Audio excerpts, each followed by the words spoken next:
And there's a lot of us who double. People often think that it's unusual that I'm a saxophone player, but I double on flute and clarinet and oboe. They think that's unusual, Yeah. but it's actually not. It's very common nowadays. In order to make a living at this, you have to double and be very versatile on different instruments. Yeah, absolutely. So, what instrument did you start on? Okay, so I started on alto saxophone, which to this day is my main instrument, the alto saxophone. That's my first love. I started it when I was 10. I was in fourth grade at a little elementary school in Western New York, and my older sister took me to a high school band concert, and I heard this kid. His name was Chris Oldfield, and he played the Pink Panther, and I was blown away. Right. So to The original ba-dum, exactly. yeah. And I was just like starstruck. So from that point on, I was hooked on the saxophone. So I ended up going through the band program and jazz band, marching band, classical music. I was taking private lessons. I mean, anything I could get my hands on. I was playing in church 4 times a week. I had groups with my friends. I mean, I was just very hungry even as a kid. Yeah, because people will study all throughout their childhood and their teenage years, all the way into their mid-20s, going to Juilliard, taking all of these classes. How much of an impact do you think it makes? Oh, wow. The short answer is it does make an impact, 100%. But you have to be smart enough to make it have an impact. Yeah. You have to guide where it's going to go. Yeah. It's not like if you just show up at music school and just coast that your career is taken care of. You have to make it happen. You have to know a lot of people. You have to work very hard, late nights, practicing all the time, networking, marketing. You have to be on top of it. But studying, yeah, I mean, in the instrumental, especially as a saxophonist, absolutely, you got to study it. I've probably had about 10 to 12 very serious private teachers throughout my life. Yeah. And in Rochester, New York, where I grew up. And also, I lived in Boston for about 8 years, went to the New England Conservatory, had some great teachers at that school when I did my master's degree. And the classical training was huge. I don't actually tell this to many people, but I'm actually classically trained as a saxophonist, even though I perform as a jazz player. But when I was at New England Conservatory, I was a classical major. I was one of those oddballs who was playing, all the French repertoire. I was doing everything from Desenclos, Dahl, Glazunov, Ibert, all these like serious, the serious concert music for saxophone. But the whole time I was very focused on my jazz career and writing music and being in that world. Yeah, So, absolutely. yeah. So then when did you land your first gig, and where was your first gig? Or first professional gig, not like a Yeah. school talent show. Well, the first major gig I had was in Boston. I performed with the Portland Symphony and the New Hampshire Festival Orchestra, who are pretty prominent groups in New England. That was a classical gig. And at the same time, I was playing jazz. Another important thing for me, I was playing jazz on a cruise ship, a dinner cruise, actually. Right. So, which is much better than getting a cruise gig. A dinner cruise is great because you can go home every night. Yeah. So I was living in Boston. I was living near Symphony Hall. I had a little studio apartment, and every night I would go to the harbor, and we would cruise around on this dinner cruise in Boston Harbor and play jazz. And that was phenomenal for me. I learned so many jazz standards. I learned how to really get the crowd going. That was a very important kind of early gig for me. Yeah. I've always been fascinated by cruise work. When I first moved to America, I took the Queen Mary too. Yeah. Which is like an 8-day ship from Southampton to the docks Nice. of wherever in New York. And yeah, I've always been fascinated by people who spend so much time working on sea. Can you tell me anything about sort of behind the scenes on a dinner cruise? Okay, so I got sick twice. Right. That's not a good experience. So the Yeah, food I can was pretty good at first, and then when you have crab cake every single night, Yeah. not so much. Yeah. So as a working musician on these cruise ships, it's not all glamorous. But listen, this paid pretty well. Mhm. They let us play virtually anything we wanted to. So we were doing some kind of some progressive stuff, some fusion, some funk. It wasn't just straight ahead swing. You have to really train yourself to be consistent every night, and And like I said, not to get sick on the ship, because that thing's not turning around if you get sick. You Yeah. just have to deal with Sticking it. out. That honestly sounds like a nightmare to me. I mean, I never had seasickness. I always had car sickness, but there's always an escape. You know, if Yes. you really have to, you can Yes. always just pull up and get out. I had a drummer who always used to tell me, just when you're playing, don't look out the window, don't look at the water. Just Yeah. keep your eyes focused inside the boat. Gosh. Look at your feet while you play, or something like that. Get on a fixed object and Yeah. hope for the best. Yes, but now you're releasing your own albums, you're touring, you're doing, like you said, 150 locations a year pretty much.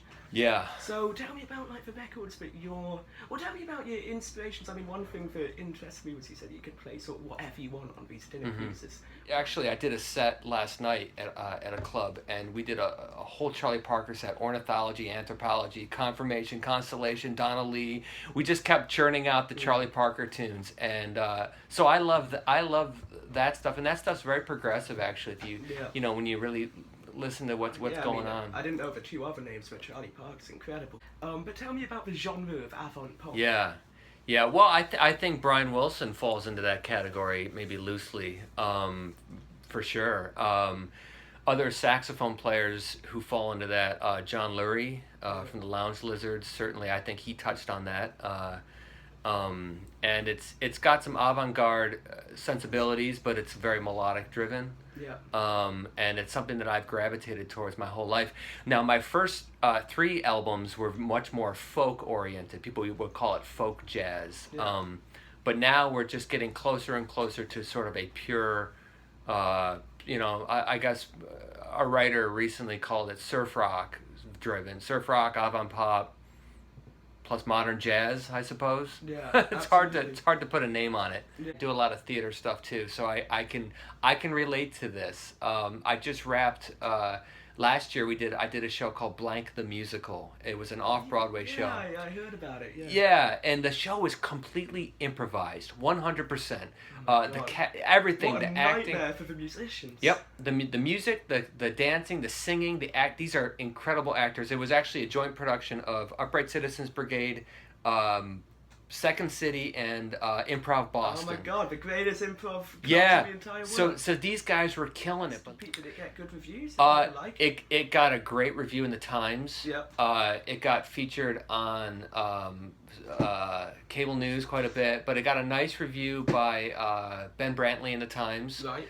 And he's a tough critic. Yeah, I mean, absolutely. he's brutal, but he reviewed it as if it was a serious show. I mean, I don't think he gave it 5 stars, but he at least we were all very happy that at least he came and approached it as if it was a serious work. Yeah, absolutely. I don't remember exactly. I'm sure he ripped apart some things, but he gave it the respect that we needed. Yeah. So what other theatre productions have you done?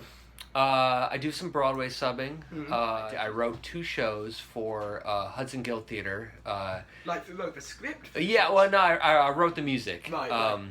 It was 2 different plays. It was a Frankenstein production and a show called Brave Smiles. Yeah. And no singing, so I wrote all the incidental kind of like background mood music, and I played it. It was just solo, just me. Yeah. So I had all my instruments: clarinet, flute, oboe, sax. Yeah. That was fun. Jim Furlong is the director over there, and he's a very adventurous guy. They bring in a lot of different outside. I've worked with them twice. They do a lot of collaborations with Lincoln Center, Hudson Guild Theater. It's a great space. What about film? Have you ever done composition for film? I would love to. Yeah.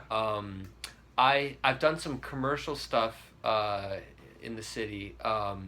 Just did some clarinet work for spacing out on the name of it. The eyeglasses, Warby Parker. Right.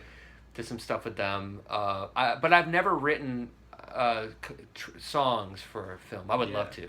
I mean, the money that's in jingles are incredible. When I lived in London, I lived next to the guy. I don't know if this cereal ever made it to America actually, but it was called Honey Puffs. Oh. Yeah, and it was like sugar puffs, or Honey Smacks is exactly the equivalent. Honey Smacks. Oh, I love it. That's the American equivalent. That's of my Honey diet, Puffs. man. Yeah, I know, they're incredible. Oh my God, sunglasses. But the guy who I lived next door to did the jingle, lived off it. Oh, wow. One jingle, 30 seconds. And Wow. I literally never really had to work again. Yeah. Bought a Ferrari.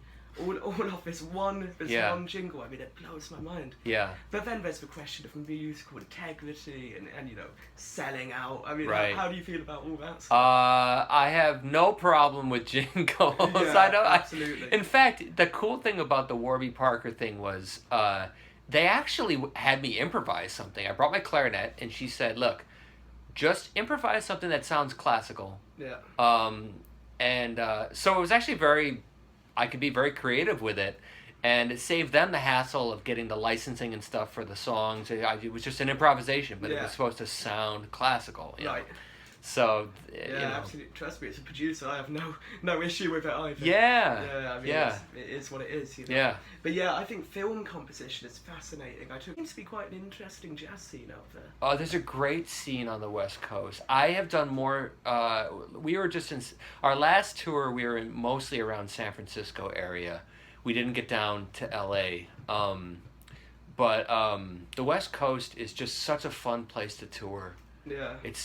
We did 6 shows in San Francisco. Then we drove up north to Portland, Oregon, all over the Seattle area. There's a lot up there. Yeah, I mean, the great thing about playing places like Portland and San Francisco is not only do they enjoy jazz, but they love to look like they're enjoying jazz.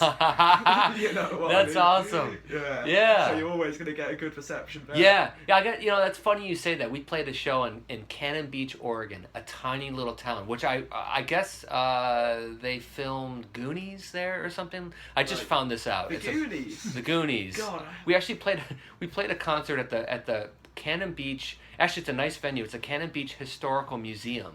Yeah. They have a little performance space and a concert series. And the lady, when we checked in, she said, "Look, get ready because this town is really serious about music." Yeah. And I always hear about that in Portland area, and like people are very serious about the arts. Yeah. It's great. To the point that it's almost quite scary. It's a little scary. Yeah. Yeah. Cool. So where are you going from here? What's the next step in your career? Yeah. Well, the promotional tours all summer. Yeah. Midwest, Indianapolis, Pittsburgh, all over the Midwest. Mm-hmm. Gonna go down south, do some shows. Gonna go to DC, Atlanta, Charleston. How do you do for traveling? Are you in a car? Are you? So we usually fly to Right. wherever we're gonna play, and then we'll get a rental car. Yeah. That's usually the best for us. And I travel light. There's only 3 of us that are on the road. Right. If you were playing on a cruise ship and the boat started to sort of sink like the Titanic, do you think you'd play as the boat sank down? Oh yeah, Really, like the absolutely. the end. And look, man, the album is called "Sinking Houseboat Confusion."